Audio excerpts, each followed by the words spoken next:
दोस्तों, आज हम बात करेंगे जल की उत्पत्ति कैसे हुई। ये पुराणों के आधार पर प्रस्तुत है। तो आइए जानते हैं। जब सृष्टि नहीं थी, प्रलय काल था, उस समय कोई नहीं था।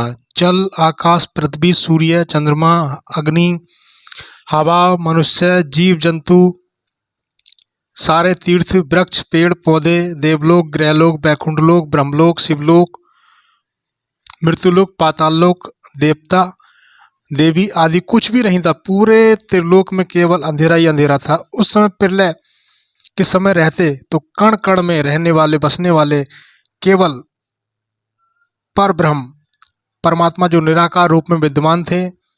इनके ना तो हाथ पैर होते थे, न ही नाक होती थी, न ही मुंह होता था, न ही पेट होता था, लेकिन वो निराकार परम परमात्मा फिर भी काम करते थे, देखते थे, सूंघते थे और चलते फिरते थे। अर्थात बिना शरीर के भी परमात्मा सब कुछ कर सकते थे। और इसी निराकार शरीर से वो सब कुछ करते थे। इसी निराकार परम परमात्मा ने प्रलय के बाद सृष्टि की रचना की।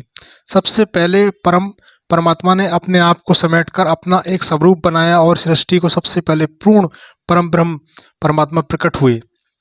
सृष्टि के अंधकार में जो परमात्मा प्रकट हुए वो मनुष्य के रूप में हुए, जिसका भ्रमण किसी भी प्रकार नहीं किया जा सकता।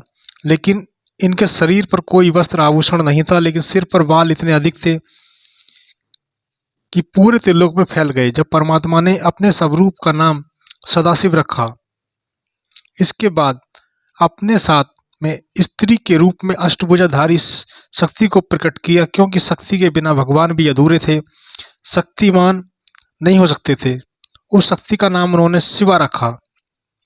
फिर अपने रहने के लिए पृथ्वी के बिना, आकाश के बिना, धरातल के परमात्मा ने एक बहुत सुंदर नगर का निर्माण किया, जो कभी भी प्रलय के समय भी विनाश नहीं हो सकता था।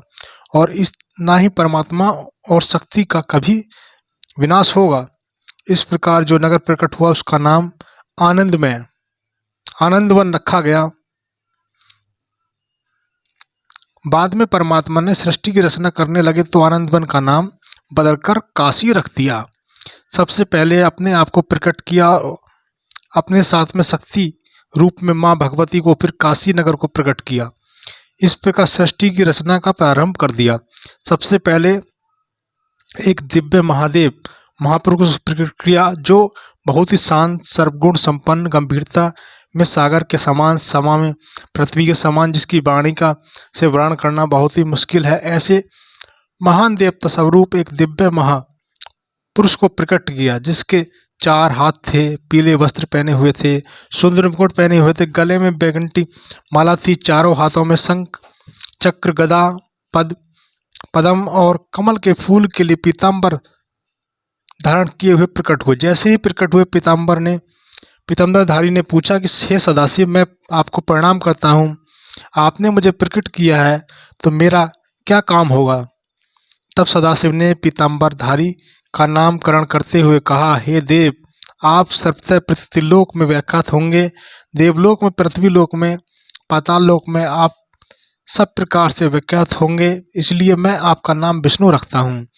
तभी विष्णु जी ने कहा, हे प्रभु, आपने मेरा नामकरण तो कर दिया, अब आप मुझे काम भी बताइए, मुझे करना क्या होगा। तब भगवान शिव ने विष्णु जी को कार्य सौंपा, हे विष्णु, आप यहीं काशी नगरी में बैठकर तुम मुझ शिव और शिवा का ध्यान रखकर मैं आपको श्वास के द्वारा मंत्र देता हूँ, आप इसका जाप करते हुए कठोर तपस्या करो, क्योंकि आपको सृष्टि के कार्य में सहयोग देना होगा।